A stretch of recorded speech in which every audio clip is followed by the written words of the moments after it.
4 दिन बाद मैं और होम्स फिर से विंचेस्टर की ओर जाने वाली ट्रेन में थे। वेसेक्स कप की रेस देखने के लिए पहले से तय हो गया था और कर्नल रॉस हमें स्टेशन के बाहर मिला। हम उसकी गाड़ी में बैठ शहर के पार रेसकोर्स पहुंचे। उसका चेहरा गंभीर था और व्यवहार ठंडा। मुझे अपना घोड़ा कहीं भी नजर नहीं आया। वह बोला, शायद उसको देखकर तुम उसे पहचान लोगे, होम्स ने पूछा। कर्नल बहुत नाराज था। मैं 20 सालों से मैदान पर हूं और किसी ने मुझसे यह सवाल आज तक नहीं किया है। एक बच्चा भी सिल्वर ब्लेज को उसके सफेद माथे और चितकरे पैर से पहचान लेता। सट्टा कैसा चल रहा है? यही तो अजीब बात है। कल तुमको 15 के 1 मिलते, पर दाम घटते जा रहे हैं। अब मुश्किल से 3 का 1 मिल सकता है। किसी को कोई बात मालूम है? यह बात तो साफ है। गैंड स्टैंड के पास आकर जब गाड़ी रुकी तो मैंने कार पर झांक कर देखा कि कौन कौन घोड़ा भाग लेगा। वह इस प्रकार था। वेसेक्स प्लेट 50 सोवटेन प्रति फुट ऊंचाई और 4-5 साल के घोड़ों के लिए 1000 सोवटेन अतिरिक्त, दूसरा 300 पाउंड, तीसरा 200 पाउंड, नया कोर्स लगभग 2.5 किलोमीटर। पहला था मिस्टर हीथ न्यूटन का द नीग्रो, लाल केप, भूरा जैकेट। दूसरा कर्नल वार्डलॉ का प्यूजिलिस्ट, गुलाबी केप, लाल और काला जैकेट। तीसरा लॉर्ड बैकवाटर का डेस्बोरो, पीला केप, लाल आस्तीन। चौथा कर्नल रॉस का सिल्वर ब्लेज, काला केप, लाल जैकेट। पांचवा ड्यूक ऑफ बाल्मोरल का आइरिस, पीली और काली लकीरें। छठवां लॉर्ड सिंगलफोर्ड का रेस्पर, बैंगनी केप, काली आस्तीन।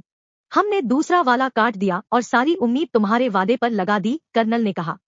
अरे यह क्या? सिल्वर ब्लेज लोकप्रिय है। सिल्वर ब्लेज पर 5 के 4 रिंग से शोर सुनाई दिया। डेस्बोरो पर 15 के 5, मैदान पर 5 के 4। ये तो नंबर बोले जा रहे हैं, मैंने कहा। सभी 6 वहां पर हैं। सभी 6 हैं। इसका मतलब मेरा घोड़ा दौड़ रहा है, कर्नल बहुत उत्तेजना से बोला, पर मुझे वह नहीं दिखाई दे रहा। मेरे कलर्स अभी नहीं गुजरे, सिर्फ 5 गुजरे हैं। यह छठा तुम्हारा होगा, होम्स ने बताया। होम्स बोल ही रहा था कि तभी एक शक्तिशाली घोड़ा हमारे सामने से दौड़ा और उसकी पीठ पर कर्नल का मशहूर काला और लाल रंग था। वह मेरा घोड़ा नहीं है, उसका मालिक चिल्लाया। इसके शरीर पर एक भी सफेद दाल नहीं है। यह तुमने क्या किया है मिस्टर होम्स? कोई बात नहीं, चलो देखते हैं कि यह कैसा दौड़ता है, मेरा दोस्त बगैर परेशान हुए बोला। कुछ मिनटों तक वह मेरे फील्ड ग्लास से देखता रहा। बढ़िया, बहुत बढ़िया, शुरुआत बहुत बढ़िया है। अचानक वह चिल्लाया, वे आ रहे हैं, वे मोड़ पर हैं। अपनी गाड़ी से हमको सभी घोड़े साफ नजर आए। सभी घोड़े इतने पास पास थे कि एक कालीन से ढके जा सकते थे, पर आधे रास्ते के बाद मेपल्टन अस्तबल का पीला आगे निकल गया। पर हमारे पास तक पहुंचने के पहले डेस्बोरो पीछे रह गया और कर्नल का घोड़ा अपने प्रतिद्वंद्वी से काफी आगे था और ड्यूक ऑफ बाल्मोरल का आइरिस तीसरे स्थान पर रहा। किसी भी तरह यह रेस तो मेरी है, कर्नल ने आंखों पर हाथ फेरते हुए हाँफ कर कहा। मैं मानता हूं कि मुझे इसका सिर पैर कुछ समझ में नहीं आ रहा है। क्या तुमको नहीं लगता कि तुमने यह राज बहुत देर तक छिपा रखा है? कर्नल ने हाथ मेले हुआ उतावलेपन से कहा। बिल्कुल कर्नल, तुमको सब कुछ मालूम हो जाएगा। चलो हम सब अपने घोड़े को देख कर आते हैं। वह यहाँ पर है। हम उस जगह तक गए जहाँ पर सिर्फ घोड़ों के मालिक और जान पहचान वालों को ही इजाजत थी।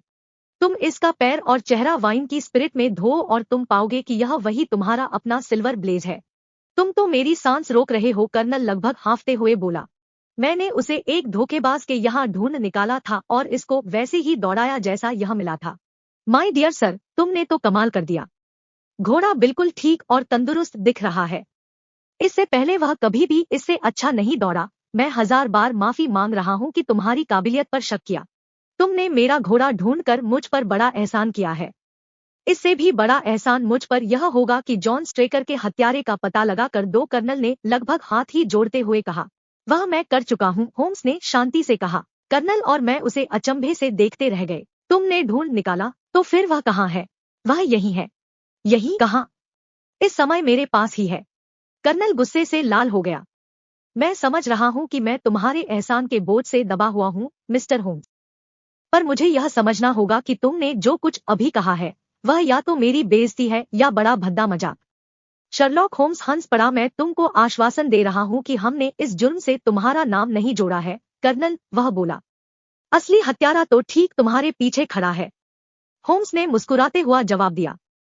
वह एक कदम हटा और लोकप्रिय घोड़े की चमकदार गर्दन पर उसने अपना हाथ रख दिया। घोड़ा कर्नल और मैं दोनों ही चिल्ला पड़े। हाँ, घोड़ा। और उसका गुनाह कम लगने के लिए मैं बता दूं कि वह उसने आत्मरक्षा में किया था और जॉन स्ट्रेकर जैसा शख्स तुम्हारे भरोसे के काबिल नहीं था। पर देखो, घंटी बज गई है, और क्योंकि दूसरी दौड़ में मुझे कोई फायदा नहीं, इसलिए मैं विस्तार में सारी बात किसी और समय बताऊंगा।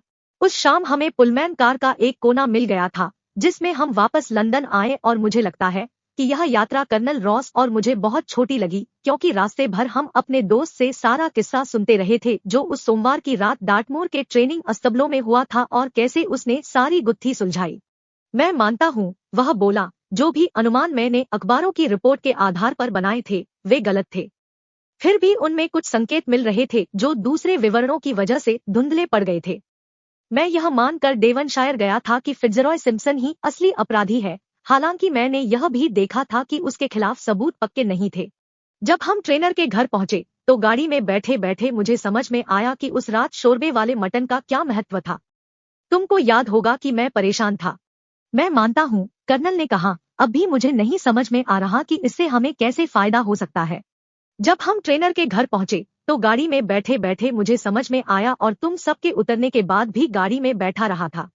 मैं अपने मन में सोच रहा था कि मैं इतना साफ सुराग कैसे नहीं देख पाया था। वह मेरे तर्क की जंजीर की पहली कड़ी थी। पिसा हुआ अफीम स्वादहीन नहीं होता, उसकी महक बुरी नहीं पर समझ में आ जाती है। अगर वह किसी साधारण खाने में मिलाई गई होती तो खाने वाला फौरन समझ जाता और फिर नहीं खाता। शोरबे में ही अफीम का स्वाद दब सकता था। यह बिल्कुल ही असंभव है कि फिट्जरॉय ने यह शोरबा ट्रेनर के परिवार को खिलवाया होगा। यह भी नहीं माना जा सकता था कि उस रात कोई ऐसा खाना पकाया गया था जिसमें अफीम का स्वाद ढक सकता था। उसी रात को ही फिट्जरॉय को सूझा कि अफीम लेकर आए। यह तो सोचा भी नहीं जा सकता, इसलिए सिम्पसन इस केस से बरी हो जाता है और हमारा ध्यान स्ट्रेकर और उसकी पत्नी पर टिक जाता है, क्योंकि इन्हीं दोनों ने उस रात डिनर के लिए शोरबेदार मटन बनवाया होगा। अफीम तब मिलाई गई जब यह डिश अस्सल वाले लड़के के लिए अलग रख दी गई थी, क्योंकि बाकी सब ने भी यही खाया था, पर उन पर कोई असर नहीं पड़ा। इनमें से कौन इस डिश के पास गया था जब नौकरानी नहीं देख रही थी? इस सवाल का जवाब देने से पहले ही मैं कुत्ते की चुप्पी का महत्व भी समझ गया था, क्योंकि एक सही तुक्के से बाकी तुक्के भी सही बैठते हैं। सिम्पसन वाले किस्से से पता चला था कि अस्तबल में एक कुत्ता पाला गया था, और हालांकि कोई अंदर गया और एक घोड़ा लेकर बाहर आया, वह मौका नहीं था जिससे ऊपर सो रहे दोनों लड़के जाग सकें। जाहिर था कि आधी रात का यह मेहमान ऐसा था जिसको कुत्ता अच्छी तरह जानता था।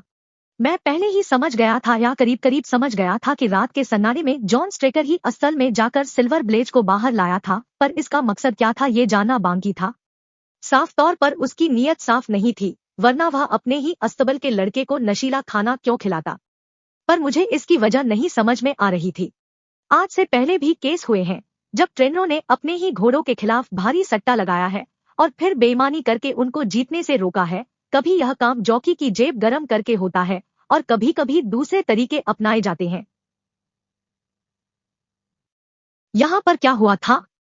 मुझे उम्मीद थी कि उसकी जेब में मिले सामान से मैं किसी नतीजे पर पहुंच सकूंगा, और वाकई ऐसा ही हुआ। तुम उस नायाब चाकू को नहीं भूले होगे जो मृतक के हाथ में मिला था, एक ऐसा चाकू जो कोई भी समझदार आदमी हथियार के तौर पर इस्तेमाल नहीं करेगा।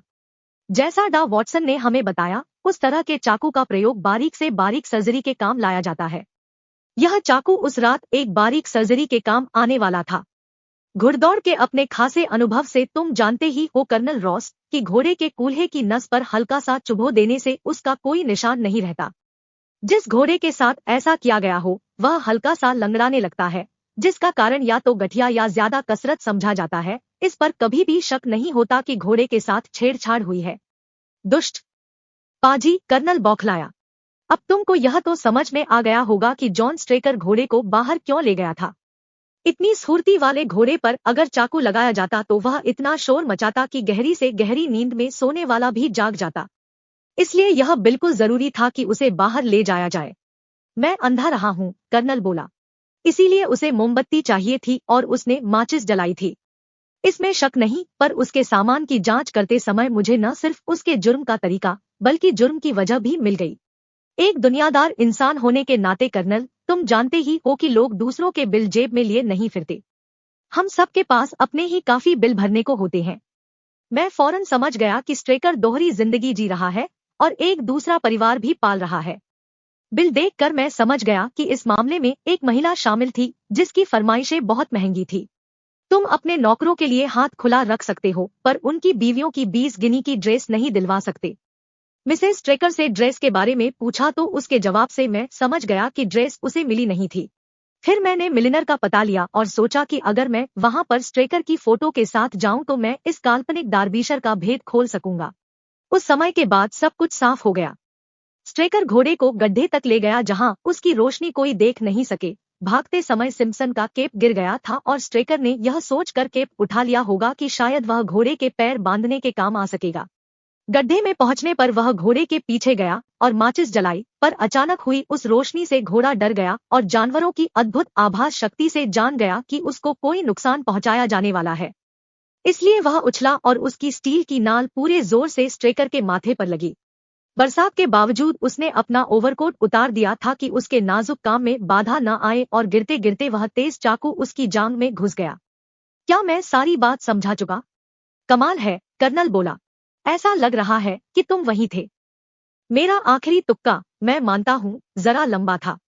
मुझे लगा कि स्ट्रेकर जैसा चालाक आदमी इतना नाजुक ऑपरेशन बगैर अभ्यास के नहीं करेगा। वह किस पर अभ्यास करेगा? मेरी आंख भेड़ों पर गई और मैंने एक सवाल पूछा जिससे यह साबित हो गया कि मेरा तुक्का सही है। कर्नल ने गर्मजोशी से कहा, हाँ, तुमने सारी बात समझा दी है मिस्टर होम्स। तुम अद्भुत हो, सचमुच। जब मैं लंदन लौटा तो मैं मिलिनर के घर गया, जिसने फौरन ही पहचान लिया कि स्ट्रेकर उसका अच्छा ग्राहक था, जिसका नाम डार्बीशर था और जिसकी महंगी चीजें पसंद करने वाली बेहतरीन बीवी थी।